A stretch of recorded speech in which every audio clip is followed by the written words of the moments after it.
concernant l'assistance aux ex-détenus autres victimes de la période préélectorale loolu nag damay tàmbalee ci bu ma ko lié ak li ñuy wax ci inondation yi parce que yëpp ay forme d'assistance la ma wax ne kenn waxul ne ministre de l'intérieur dafa ne 8 milliards la woon dañ koy def déedéet loolu kenn waxu ko ministre de l'intérieur xalaatuloo sax ministre de l'intérieur ses préoccupations au quotidien mooy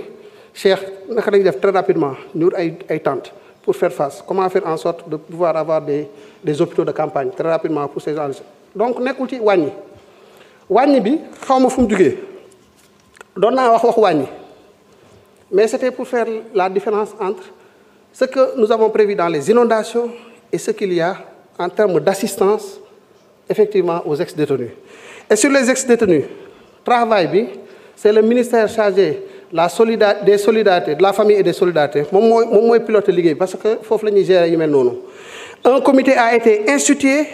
par arrêté numéro 17450 du 30 juillet 2024 sous la coordination donc de ce ministère. Lan mooy kiyam c'est prendre en charge les victimes. Déjà 112 dossiers ont été déjà approuvés et 99 dossiers déjà pris en charge pour un montant de 108 millions de francs CFA. Les travaux se poursuivent pour l'identification de 268 cas les plus urgents et le rassemblement des documents ici afférents, c'est-à-dire que mooy les rapports médicaux, tout ce qui peut justifier effectivement que le concerné fait partie des victimes ak justifie tous les éléments justificatifs nécessaires. Le travail n'est pas fini parce que travail commission yi dafa xaw a nekk aussi liggéey bu liggéey bu am solo boo xam ne da nga war a fexe ba doom ay passagers clandestins ba noppi kenn ku nekk da nga war a fexe ba li nga koy indemniser par rapport à l'enveloppe globale mu nekk li nga xam ne moom la yeeyoo parce que ñëpp yemuñu ay niveau ou ay degré véritablement de victimisation. Donc sur ça prévoir nañu aussi une enveloppe de 250 millions sous forme de transfert monétaire à toutes les personnes figurant dans la base de données établie par l'ANSD en relation avec le ministère de la Justice et les représentants des victimes. Pour le moment, il y a 1875 personnes yoo xamante nii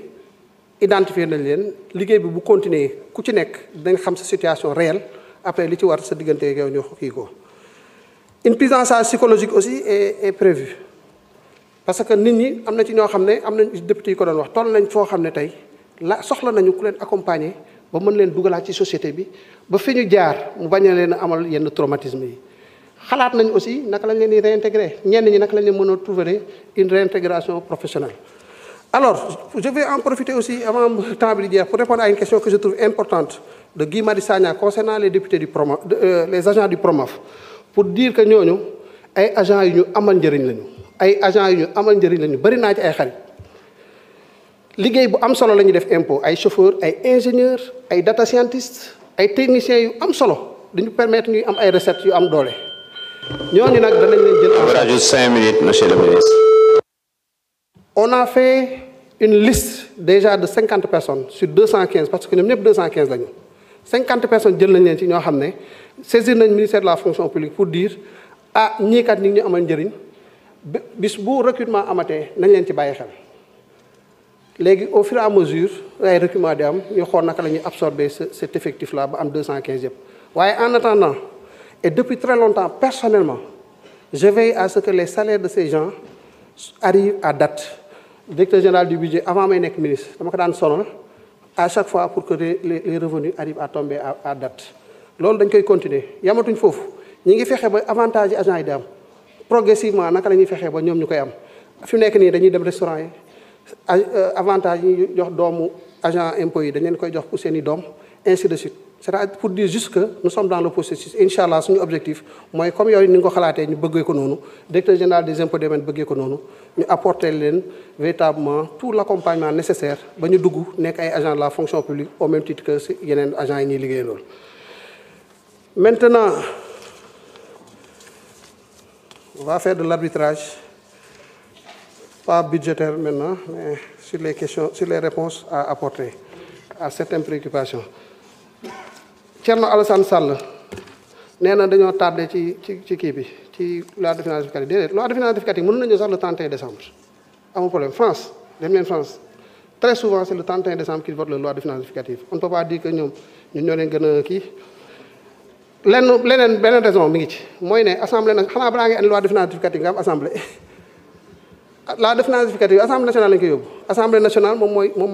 moo koy voté le 12 septembre assemblée amatul woon. après am na fi beneen loi am na fi vision 2050 il faut ñun sax liggéey bu métti lañu mbir mi teg parce que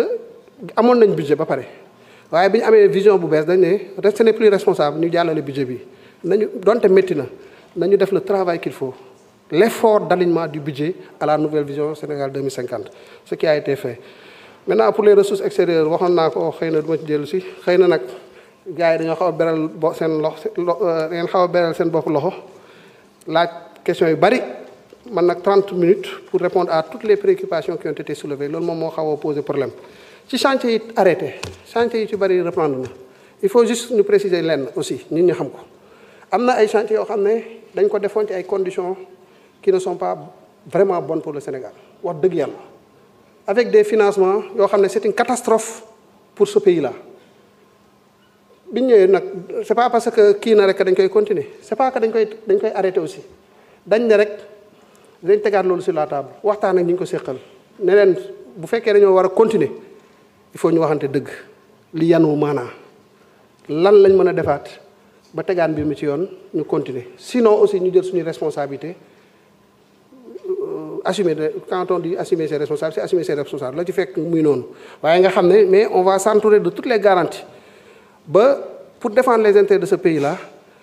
beneen loo xam ne luy diis lay doon luy ñëw tegwaat ci mbir mi bañ cee am loolu c'est une question de responsabilité les autorités ont pris leur responsabilité par rapport à cette question-là bëri na ay dossiers yoo xam ne mën nañu ko fay tudd xëy na maintenant c'est le travail de l'Assemblée nationale d'aller vers ça et d'accompagner le gouvernement à élucider dossier par dossier ce qui s'est passé sur ces genres de cas loolu aussi lu ñu waroon wax la. Sur la question de la transition écologique avec les régions côtières posée par Abdou Karim Sall, l'honorable député, juste dire que effectivement les régions côtières moom ñëpp xam nañ impact bi mu am ci suñu dëkk côtière yi gouvernement bi ngi ci góorgóorlu ce sera un travail continu mais déjà ce qu'il faut noter c'est qu'un montant de 21,2 milliards est déjà prévu dans la loi de finances au titre des projets d'investissement pour la résilience des zones côtières de l'Afrique.